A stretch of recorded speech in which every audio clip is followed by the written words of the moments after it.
What's going on, everybody? Good afternoon. It is Saturday. We're enjoying some college football today. Hopefully, we're enjoying it. Maybe some of us aren't. Depends on who you root for. And the Huskies play in a few hours, and I will be live streaming that game. So we're waiting for that. Waiting for the Seahawks to announce their practice squad elevations. That should come a little bit later today, probably 3 o'clock or so, if I had to guess. I'll make a video about that when that hits. But I want to talk a little bit more about this defense because that has been overall probably the more impressive side of the ball for the Seahawks so far in their two-game start. And realistically, this is the side of the ball where I feel like we're learning more because we did make such a big change in this offseason going from one defensive-minded head coach to another one. And a big reason why is because you felt like things had gotten stagnant with the previous guy, and the new guy promised some newer things being brought to the table here. And what we have here is a tweet from Football Insights on X, and they put together a great chart here. This is an absolutely awesome collection of data. It's very hard to find this stuff. And Football Insights does some great work over there, by the way. They put together a lot of data like this, and it's hard to find this stuff elsewhere. And it's really hard to get for yourself unless you're willing to sit down and slowly dissect a football game for hours and hours and hours. And even then, it's an inexact science sometimes, I feel like, because you're basing the coverage off of what the team does. And sometimes what they do is not entirely what they intended. So sometimes you have to, like, make educated guesses. So it's not easy to do. So they do some really good work over there, and they put together this chart, which I think is absolutely awesome, absolutely phenomenal. And I wanted to explore it a little bit in this video to examine a very clear need to see from this team this season, which is mixing up your coverage rates. So what you have here is a chart that shows each team's coverage rate in all 7 main types of coverage. You have cover 0, cover 1, cover 2 man, which is the variant of cover 2 where the cornerbacks play man underneath, cover 3, cover 4, and cover 6. I've made a video previously going over the general ways in which teams deploy these coverages. I think it was right after the first preseason game. You can go back and look at that if you want to. But that's really what we're looking at here. Now, granted, they do have EPA per dropback over on the right side here, and the list is sorted by that. And you can see the Seahawks are in the top 5, so that's really good. We like that. We're liking what we see there. By the way, all these teams in the top 5 are 2-0.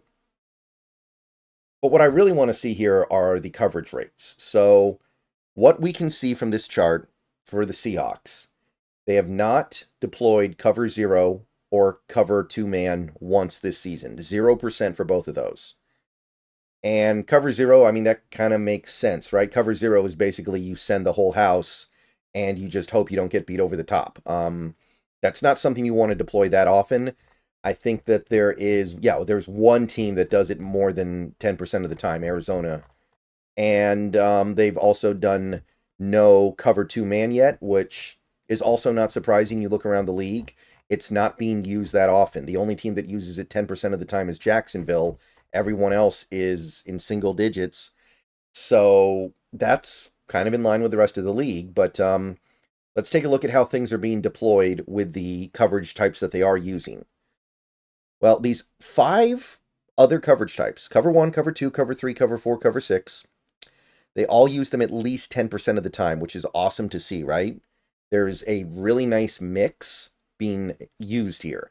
And none of them are higher than 32%. The one coverage type the Seahawks are in more than 25% of the time is cover 1 at 32%. Then you go cover 2 is 10%, cover 3 is 25%, cover 4 is 16%, cover 6 is 10%.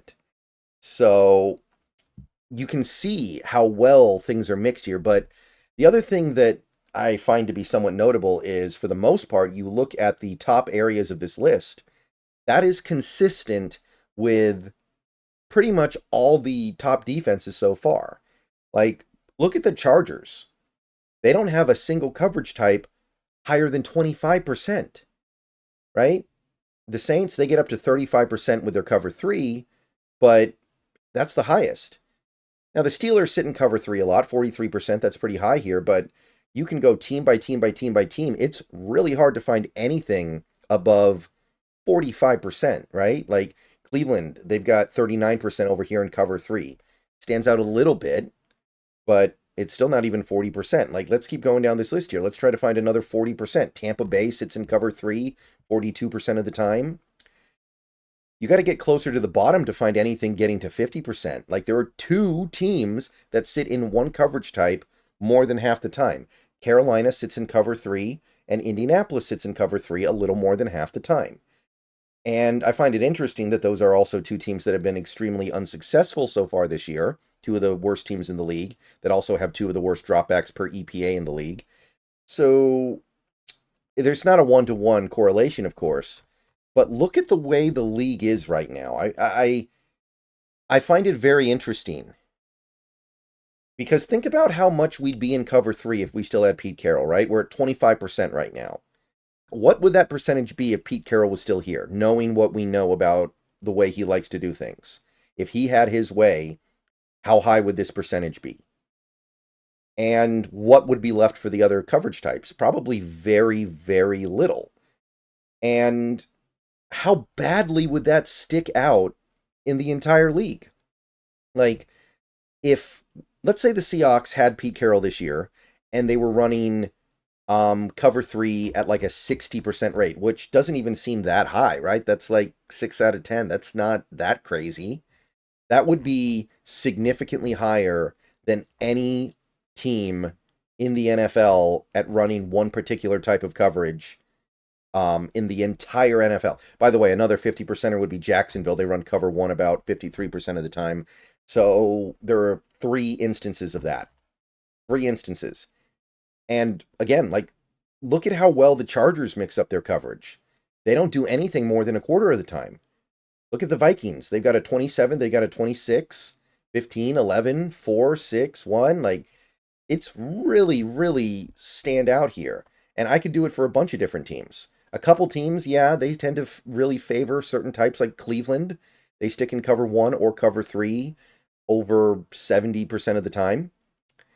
But the mix of getting into different kinds of coverage across the league right now is really high. And I think this really highlights how Seattle would have been left behind if they didn't make the changes they made in this offseason. So if you want to see returns on the Mike Macdonald investment and moving on from Pete Carroll, I would start right here. Not just the fact that it's working so far, because it's 2 games, right? And you played Bo Nix and Jacoby Brissett. You haven't played a great quarterback yet. It's not just the fact that it's working, it's the fact that it's actually here. That you are actually trying to confuse these quarterbacks. And this should get you really excited, because quite honestly, even though this is great, and even though this is one of the strongest mixes in the league, like, if you were to list out the teams that mix their coverages up the best, Seahawks would not be at the top, but they would be close to the top, I think. So, all that being said, there's another chart that Football Insights posted, I think this was yesterday, that I want to talk about here, that highlights how, while what we're seeing is really encouraging, there's still more that McDonald's going to whip out.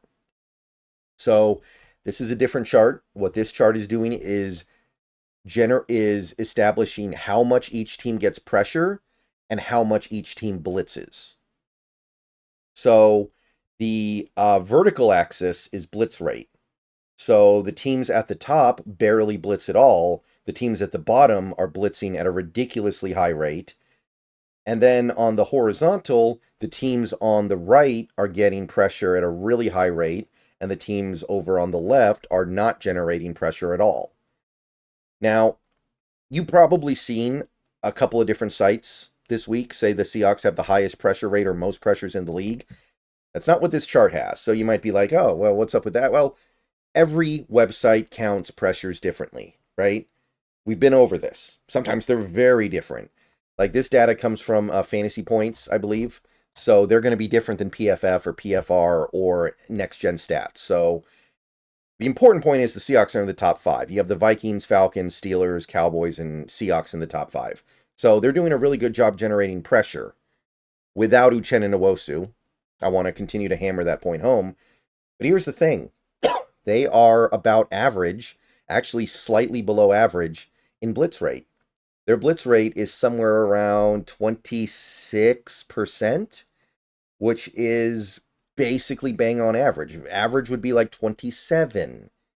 So this indicates to me, because I'm sure McDonald is going to want to whip out the blitz scene when it's time, that there's a lot we haven't seen yet.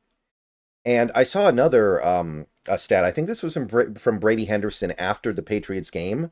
Apparently, that was the first game that Mike McDonald had ever coached in the NFL as a defensive play caller where there was not a single simulated pressure stunt ran. I can't find the tweet now, so maybe he deleted it because he found out it wasn't true. I don't know. But basically what he was saying was the pressure packages they sent at Brissett were not exotic, which is not in line with what we know from McDonald. So there's stuff that is being held back. There's stuff that McDonald is going to throw at these teams that he doesn't want to reveal against Denver and New England, because those are teams that you can beat a little more straight up, especially New England. I think that offensive line will be in contention for the worst in the league. Denver's a little bit of a different story. I think they're I feel a little bit more optimistic about Denver's offensive line, but it's an average pressure rate without your top edge rusher, and you're getting pressure at a top 5 rate according to this data. That is remarkable. That is special. And while this is why I wanted to put these two charts into one video. This tells you that things are going as promised and projected and needed. This tells you there's still a lot more that's going to be pulled out, because I'm sure McDonald wants to send those blitzes against better quarterbacks. All right, guys, let me know what you think. I'll see you guys later. We got the Huskies in a few hours. I will be streaming that game. Keep an eye out for that stream to go live when the game starts. And yeah, if the Seahawks announce some practice squad stuff, I will make a quick video about that, particularly if we promote somebody like Jamie Sheriff. That would get some people excited, right? But yeah, this data should really go a long way in exciting you about where this defense is going to be when they get Nwosu back and actually start sending some more exotic blitzes at these offenses. All right. See you guys later. Go Hawks.